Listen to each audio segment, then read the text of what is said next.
Vamos abrir a nossa Bíblia Sagrada no livro do profeta Jonas, então. Vamos tratar a respeito deste livro extraordinário de apenas 4 capítulos, mas que traz para nós aqui lições preciosas para a nossa caminhada, na nossa chamada, na nossa vocação. Eu vou ler. E veio a palavra do Senhor a Jonas, filho de Amitai, dizendo: Levanta-te, vai à grande cidade de Nínive e clama contra ela, porque a sua malícia subiu até mim. E Jonas se levantou para fugir de diante da face do Senhor para Tarsis. E descendo a Jope, achou um navio que ia para Tarsis, pagou, pois, a sua passagem, e desceu para dentro dele, para ir com eles para Tarsis, de diante da face do Senhor. Mas o Senhor mandou ao mar um grande vento, e se fez no mar uma grande tempestade, e o navio estava para quebrar-se. Então temeram os marinheiros e clamava cada um ao seu Deus, e lançavam sorte, ou melhor, lançavam no mar as fazendas que estavam no navio para o aliviarem do seu peso. Jonas, porém, desceu aos lugares do porão e se deitou e dormia um profundo sono. Eu faço a leitura até aqui porque no programa Jesus é Salvação, o tempo é curtinho.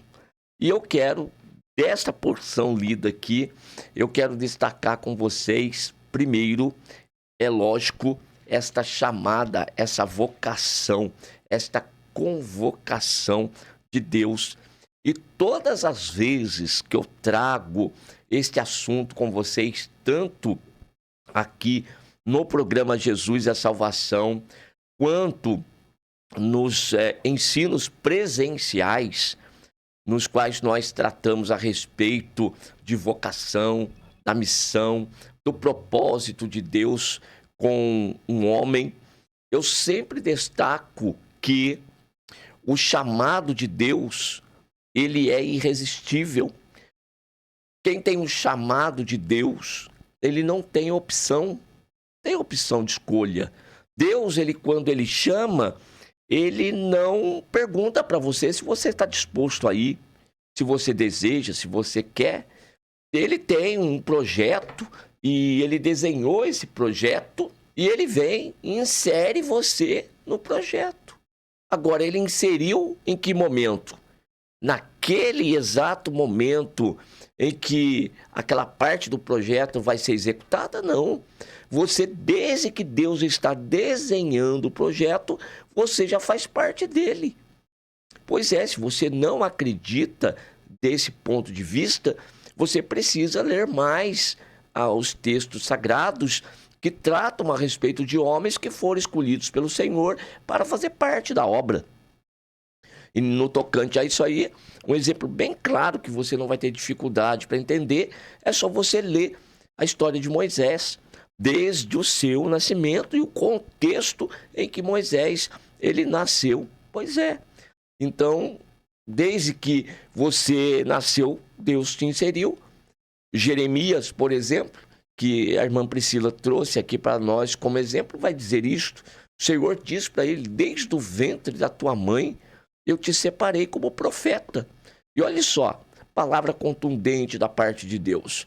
Se desde o ventre Deus já havia separado o homem para profeta, como que chega agora o momento de profetizar, vai recusar?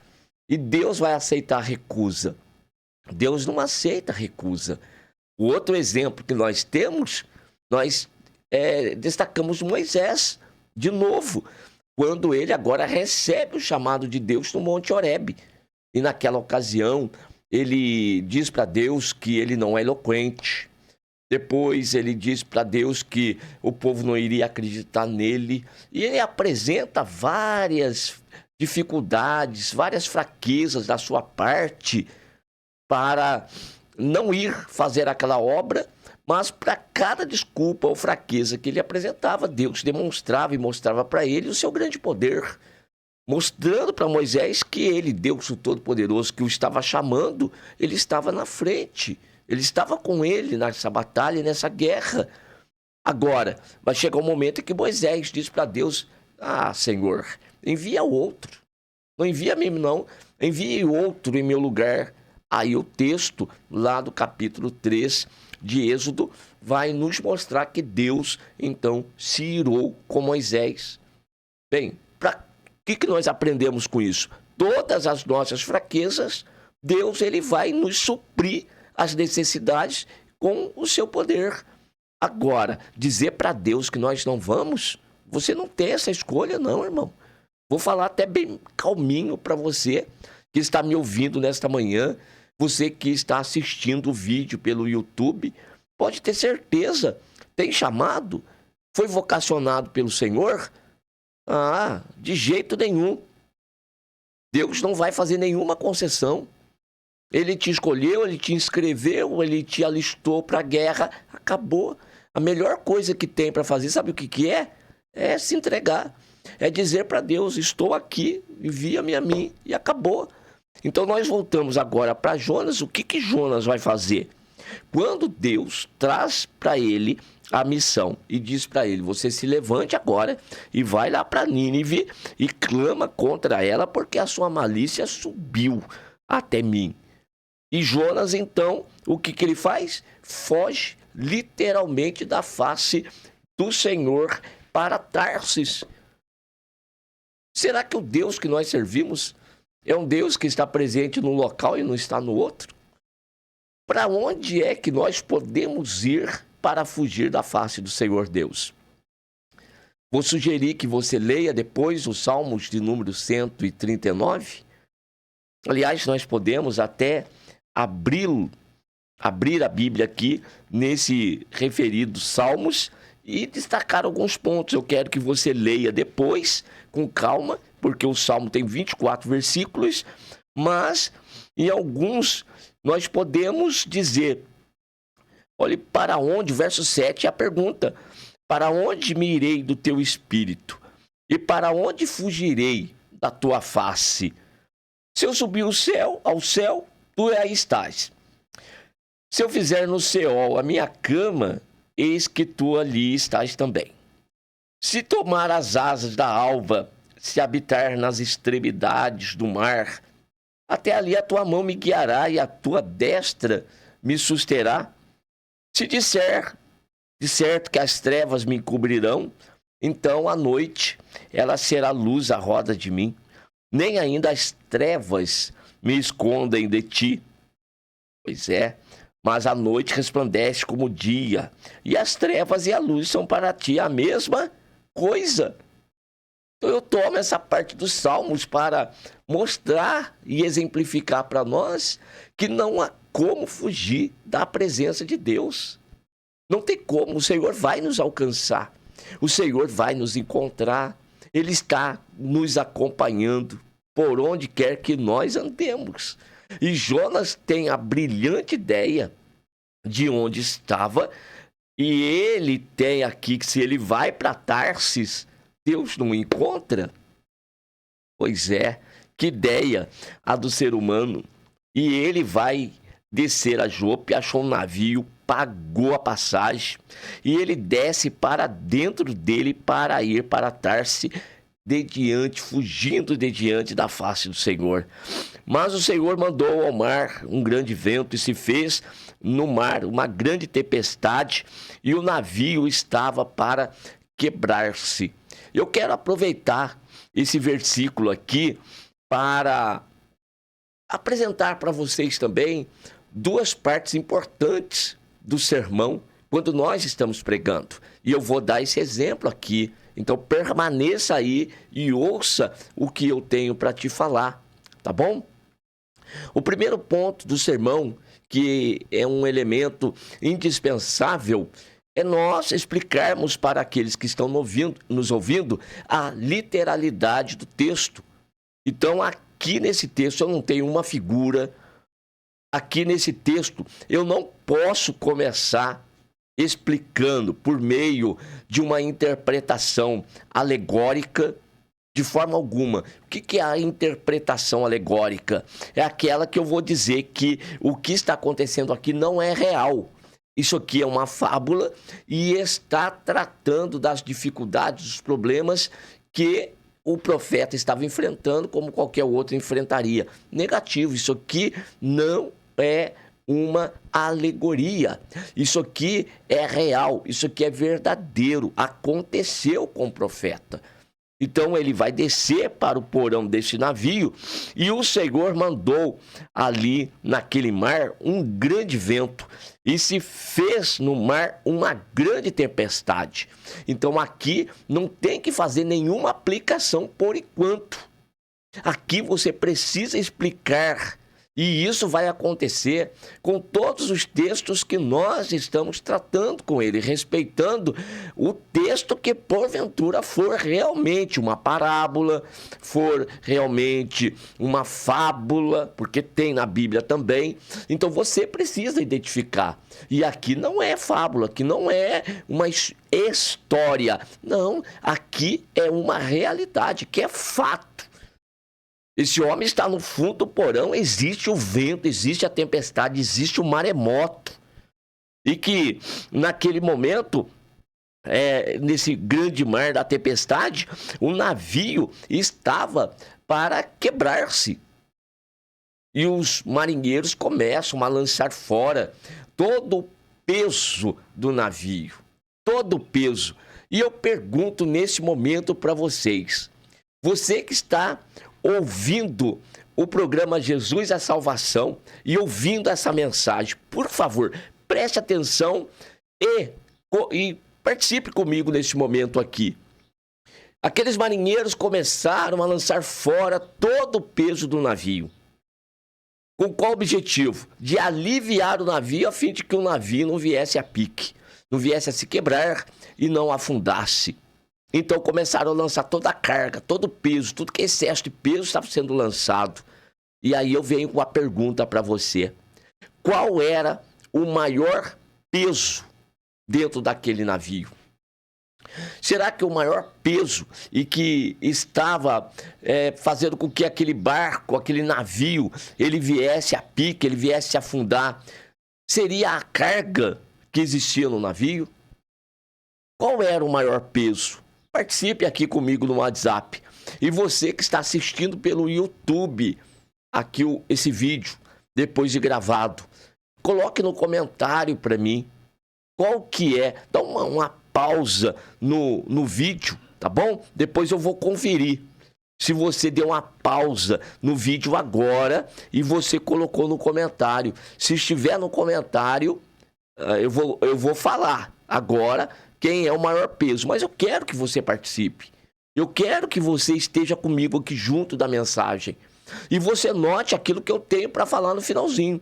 Porque da parte literal do texto eu já estou falando. Então eu tenho que falar na minha primeira parte da mensagem, essa parte literal. E aí eu pergunto para vocês, de novo, qual que é o maior peso que está nesse navio, que está fazendo com que esse navio, então, venha a pique, corra o risco de afundar? Seria as cargas dos marinheiros? Então pause o vídeo e coloque aí.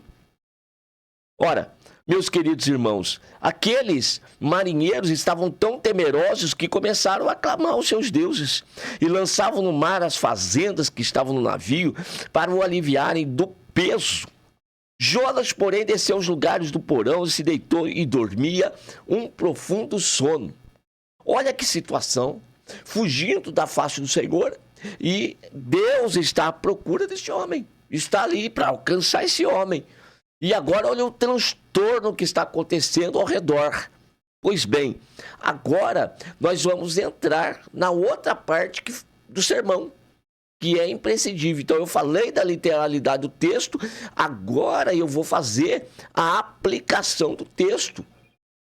Por que devemos fazer a aplicação? É trazer a lição do texto para os dias atuais. Isto é uma aplicação. E como que nós fazemos isto? Ora, tomando as lições e os princípios que nós aprendemos do texto literal e agora vamos aplicar para as nossas circunstâncias. Eu pergunto, quantas vezes nós não fugimos diante da face do Senhor?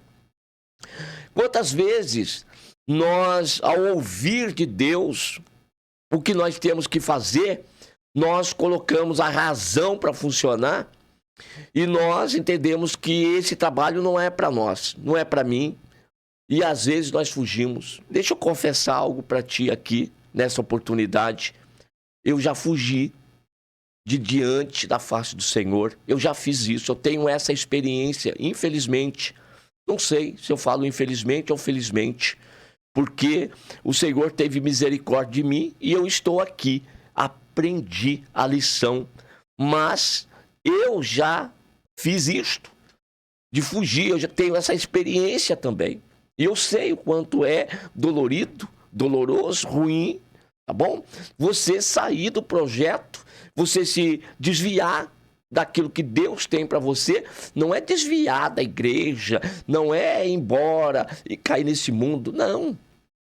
Não, é desviar do propósito, é desviar da missão, é desviar daquilo que Deus tem, é sair de onde Deus te colocou, ou então não querer ir para onde Deus quer que você vá.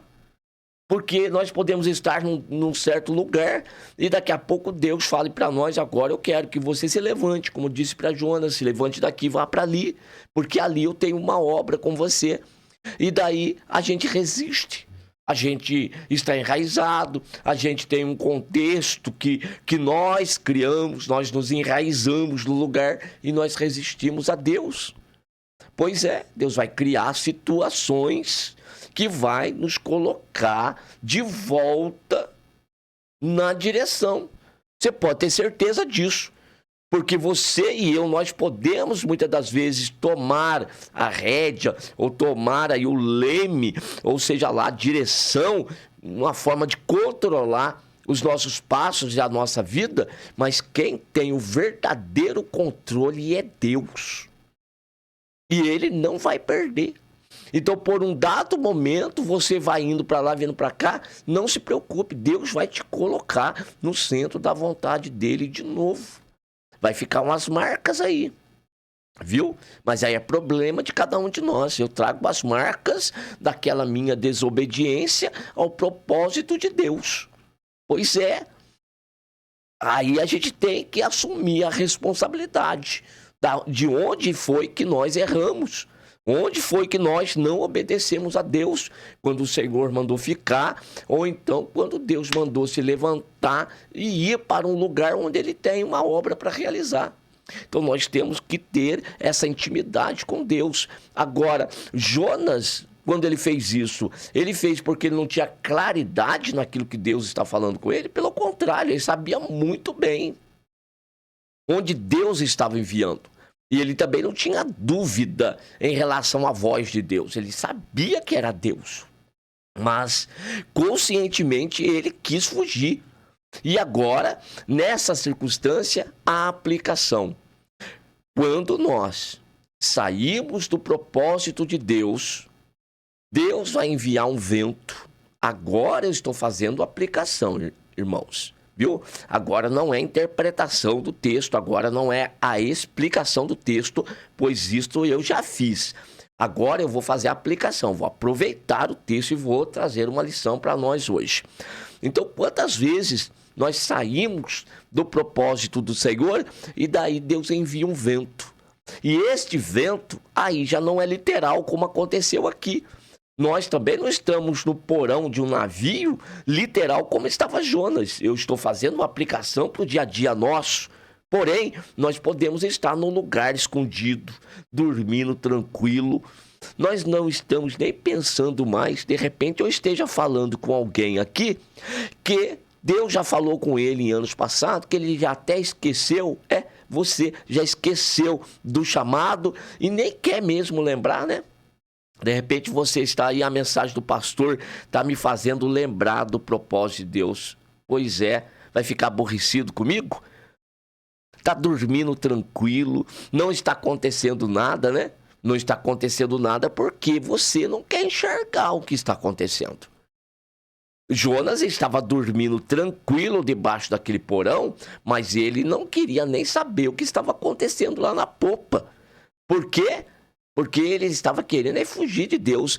Tinha outras pessoas lá sofrendo por sua causa.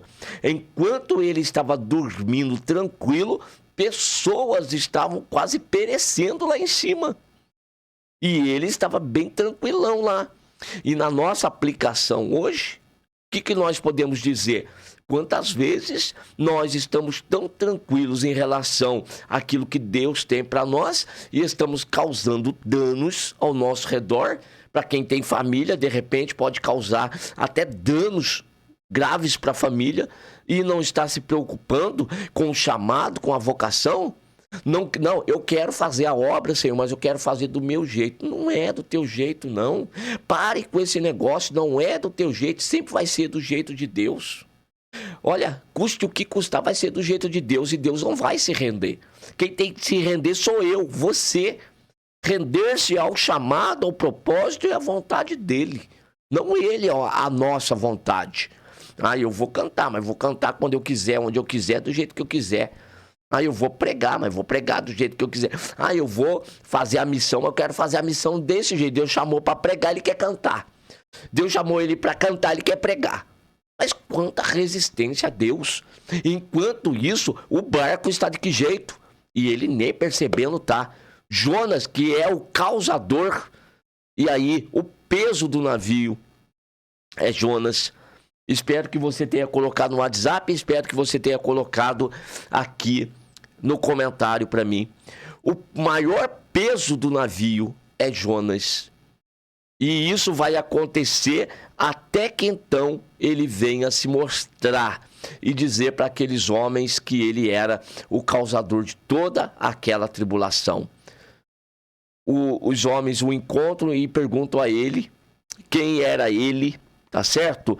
E qual era, então, a sua ocupação. Verso de número 8. Declara-nos tu agora por que razão nos sobreveio este mal. Que ocupação é a tua? De onde vens? Qual é a tua terra? E de que povo és tu? E aí ele se revela. Eu sou hebreu. Temo ao Senhor, o Deus do céu, que fez o mar e a terra. Temo a Deus. Teme? Pois é, né, meus irmãos? O temor que há no coração desse homem estava faltando a obediência. E quantas vezes muitos sabem que Deus é real, que Deus é verdadeiro, tem intimidade com Deus. Tem homens de grande intimidade com o Senhor, tem mulheres de grande intimidade com Deus, sabem da existência, por experiência, da existência de Deus, sabem do chamado de Deus, temem ao Senhor, mas são desobedientes. Como que pode? Não podemos desobedecer ao chamado e à vocação.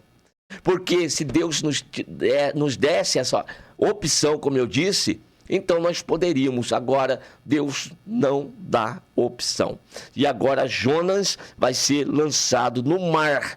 Por quê? O peso tem que sair do navio. Não pode ficar. E esses homens, então, vão lançar Jonas no mar. E daí o grande peixe pega Jonas. E aonde que Jonas vai parar? Jonas vai ser levado até uma praia, e lá naquela praia ele vai caminhar alguns dias e vai chegar em Nínive. Cuidado para dizer que o grande peixe jogou Jonas em Nínive. Não, Nínive não tem praia, tá bom? Então preste atenção nisso aí. Ele vai lançar então Jonas lá na beira do mar, ele vai sair na praia e vai caminhar alguns dias e chega em Nínive e vai cumprir a missão. Amém?